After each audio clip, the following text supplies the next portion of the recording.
Bonjour, bonsoir tout le monde. Moi, j'espère que nous en forme. Depuis dans les petits sons, ça, petits voix, ça, c'est que réflexion de la semaine, river la caillou. Ça fait longtemps, oui, depuis nous t'es fait camper dans la réflexion. Et coronavirus, là, t'es confiné. Réflexion de la semaine, non? Même si nous avons d'autres réflexions que nous t'ai fait ensemble, quelques jours, quelques fois là, pendant le confinement, mais nous pas de réflexion de la semaine. Et nous sentons vraiment heureux cette semaine et la première semaine du mois de novembre pour nous capables ensemble la réflexion de la semaine. Ou même qui a tant de réflexion ça pour la première fois, c'est une petite rubrique que nous venons avec et côté que nous voyons un petit message chaque une fois par semaine et pour capable réfléchir pendant la semaine sur lui. Il y a quelques questions que peut-être ou contenter ou bien ou pas contenter ou bien contenter à pas aborder de l'autre façon ou bien la façon que nous avons abordé là nous faire le point sur eux ensemble pour nous voir qui ça bon Dieu est capable de quitter pour nous. Mais parlant de réflexion de la semaine et cette semaine spécialement et ce dimanche était le 1er novembre, un jour que le calendrier désigne comme étant la Toussaint, c'est-à-dire la fête de tous les saints. Origine très ancienne, au capable de remonter jusqu'au 4e siècle, et elle fut d'abord instituée pour commémorer les martyrs des morts pour leur foi.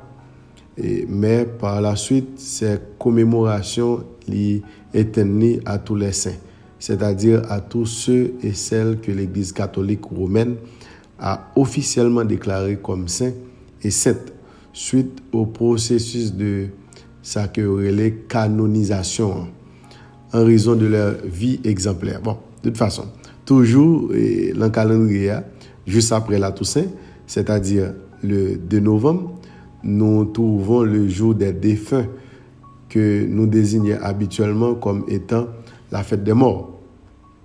Et mes chers amis, à partir du 10e siècle, en l'an 998, si nous avons fait une histoire, il a commencé à commémorer tous les défunts. Tous les défunts en priant pour eux le 2 novembre. Chaque 2 novembre, ils prient pour les gens qui mourent. Le lendemain de la Toussaint, ça veut dire la Toussaint, c'est le 1er novembre. C'est là que nous prenons la tradition d'aller fleurir les tombes de l'ancien les gens qui mourent et prier pour eux pour être qui cher, les qui disparaissent. C'est la tradition ça sorti. Et par la suite, on a commencé à demander aux défunts d'intercéder pour les vivants et de leur venir en aide. Donc, demander des défunts pour intercéder pour nous, pour les vivants, pour venir de nous dans la calamité que nous y est là. Et donc, nous connaissons le 1er novembre, et puis là, ils sont demandé les saints, les gens qui mourent, grand-papa, pour venir intercéder, famille, aux amis, pour venir intercéder pour le pays d'Haïti, qui a un pile problème. Bien sûr, trois traditions, ça, nous sommes dit là, il n'y a pas de fondement biblique. Pas aucun côté dans la Bible qui occasionne trois traditions, ça, nous parler là, que ce soit la Toussaint, que ce soit la fête des morts, ou bien pour moi venir intercéder pour nous. Ça parle aucun côté dans la Bible qui occasionne. Et puis tout l'interdit d'aller fleurir la tombe de nos défunts. Et ce, quel que soit le jour, l'année, quel que soit l'heure choisi faire là, n'est pas biblique pour adresser des prières à des saints, comme si comme s'il avait le moindre pouvoir, ni de prier pour les morts et encore moins de demander aux morts d'intercéder auprès de Dieu en notre faveur. Ce genre de pratique n'est pas soutenu par la Bible. Et donc la Bible pas supporté. Donc la fête de la Toussaint ou la fête des morts ou encore ou défunts sur le calendrier, c'est occasion pour nous vérifier que la parole de Dieu, qui ça la parole de Dieu, enseigne-nous sur la mort. Nous sommes capables de dire en même temps que nous sommes capables en même temps ouais attitude et qui conforme à la volonté de Dieu. Nous capables d'adopter nous avec sujet ça. Et c'est ça que nous allons répondre avec. Et nous pour nous capables d'adopter nous avec sujet ça, nous allons répondre avec 4 questions. Mais c'est sûr, nous ne pouvons pas répondre toutes 4 questions pendant réflexion semaine ça. Mais pendant tout le mois de novembre là, c'est sur ce sujet ça que nous avons traité les chrétiens et la fête des morts. Les chrétiens et la fête des morts. Nous après jeudi, qu'est-ce que la mort physique? Et l'autre semaine, nous allons répondre à la deuxième question ça. Les morts peuvent-ils intervenir pour les vivants? Et troisième question, nous allons répondre la troisième semaine, c'est comment considérer la mort de nos proches qui sont chrétiens. Comment considérer la mort de nos proches qui sont chrétiens. Et quatrième question, pour quatrième semaine, que se passe-t-il lorsqu'une personne meurt? Que se passe-t-il lorsqu'une personne meurt? Et ces 4 questions, ça, nous allons répondre dans la réflexion la semaine pendant le mois de novembre, là, et avec un grand thème, les chrétiens et la fête des morts. Nous sommes à l'origine fête des morts, là, nous sommes à côté sorti pour qu'ils ça célébrer la Toussaint ou la fête des morts ou encore les défunts. Nous sommes historicité ou bien origine. Mais qu'on a nous regarder, on nous réfléchir ensemble. La première question ça, qu'est-ce que la mort physique?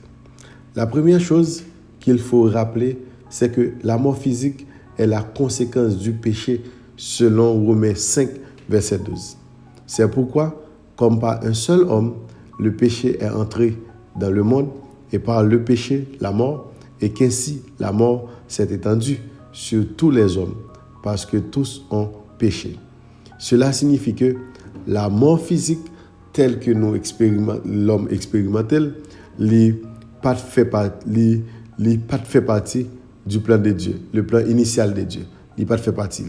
Mais la vie terrestre prend fin et l'autre façon capable de dire ça, le péché lui-même, il change toute bagaille. Donc la question demeure, qu'est-ce que la mort physique? C'est un secret pour personne. Ce n'est un secret pour personne.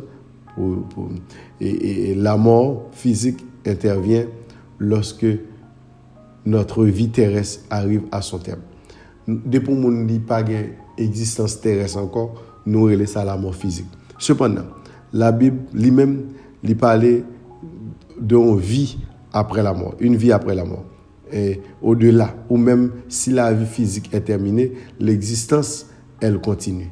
En d'autres mots, ou en d'autres termes, la mort physique n'est pas la fin de tout, mais la transition vers un mode différent d'existence. Donc, la mort physique, ce n'est pas la fin du monde, ce n'est pas la fin de tout.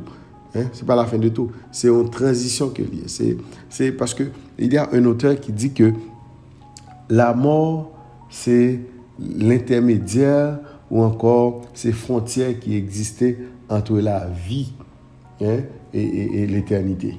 Donc, la mort, c'est il y a des gens qui disent que c'est lui-même qui baille la vie. C'est après la mort qui baille ou la vie. Mais comment nous capables de connaître s'il y a autre chose après la mort? Comment nous capables de connaître ça? Eh bien, c'est parce que la Bible dit, et comme il est réservé aux hommes de mourir une seule fois, après quoi vient le jugement.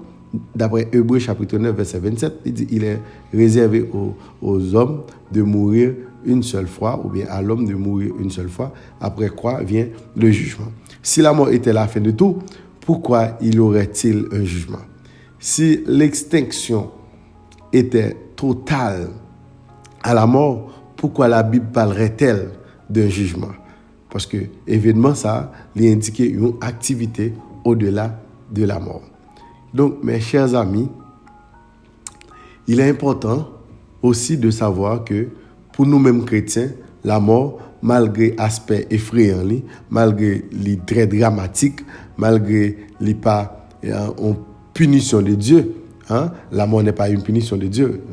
Par contre, si comme ça, ces réflexions qu'on a fait, on nous réfléchit sur ça, la mort n'est pas une punition de Dieu. Jésus a subi la condamnation à notre place. d'après Romains 8, verset 1er. Il déclare, il dit, il n'y a donc maintenant aucune condamnation pour ceux qui sont en Jésus-Christ. Gloire au Seigneur. La mort physique marque seulement la fin d'une vie naturelle dans un monde déchu. Nous entendez ça me dire, la mort physique marque seulement la fin d'une vie naturelle dans un monde déchu. Donc, il y a différentes bénédictions qui coulent de la rédemption accomplie par Christ. Et Dieu, dans sa sagesse infinie, lui applique les bénédictions de façon progressive. C'est pour ça, Paul dit, dans 1 Corinthiens 15, verset 26, le dernier ennemi qui sera détruit, c'est la mort. Donc, le dernier ennemi qui est pour mourir, qui est pour détruire, qui met le pied sous coule, c'est la mort. Donc, bon Dieu, il n'a pas fait disparaître tout malio et sous terre, et puis ceci en même temps, il n'a pas fait, mais il attend que le jugement dernier et la création des nouveaux cieux et de la nouvelle terre pour compléter l'application des bénéfices acquis par la rédemption de Christ. Pour nous faire résumer, la mort physique est inévitable en raison du monde déchu dans lequel nous vivons. Mais ce n'est pas une punition divine pour les chrétiens qui est unis en Jésus ou à Jésus. C'est juste un passage vers un monde meilleur. Donc, l'homme mourit, l'homme recevoir la mort physique, son passage que vous faites pour aller dans un monde qui est meilleur. Et donc, nous avons parlé pendant moi ça de les chrétiens et la fête des morts. Nous avons répondu ensemble avec vous. Première question, ça, les 4 questions pour répondre dans le thème, ça, c'est qu'est-ce que la mort physique? Nous voyons que la mort physique n'est pas la fin de tout, mais la transition vers un monde différent d'existence ou encore la mort physique. Et Jean nous a dit tout à l'heure, c'est un passage vers un monde meilleur. Qui donc, nous t'ai dit tout à l'heure, et nous avons dit encore, si vous pouvez connaître la réflexion de la semaine, ça, ou apprendre ça, la mort physique n'est pas une punition de Dieu. C'est l'homme mourir physiquement, c'est pas une punition que bon Dieu ba ou, parce que Jésus-Christ lui-même, il était déclaré ça, il était prend tout compte, il était subi condamnation nous et il était dans Romains 8 verset 1er, il dit pas de condamnation, pas aucune condamnation pour monde qui en Christ. Et donc m'a dit ça, après dit ça encore, l'homme mourir physiquement, c'est pas la fin du monde. Et que bon Dieu capable de nous abondamment. Bonne semaine. Je te réfléchis sur ça, me dire, et si vous n'êtes pas d'accord, ou bien d'accord, ou capable de vous un petit commentaire, ou capable d'écrire et poser des questions sur ce pas d'accord. Mais je voulais dire que dans tout ça, je dis là, la fête des morts, la Toussaint, ou encore ça aurait les fêtes des défunts, il n'y a pas aucun côté dans la Bible. C'est un calendrier au métier pour le calendrier au métier pour faire par eux. Et donc, nous, qui ça la mort physique et les nous tourner ensemble, nous parlons répondre à une question ça. Les morts peuvent-ils intervenir pour les vivants? Que Dieu vous bénisse abondamment. Bonne semaine dans le Seigneur. Moi et moi pile. C'était Pasteur Awa.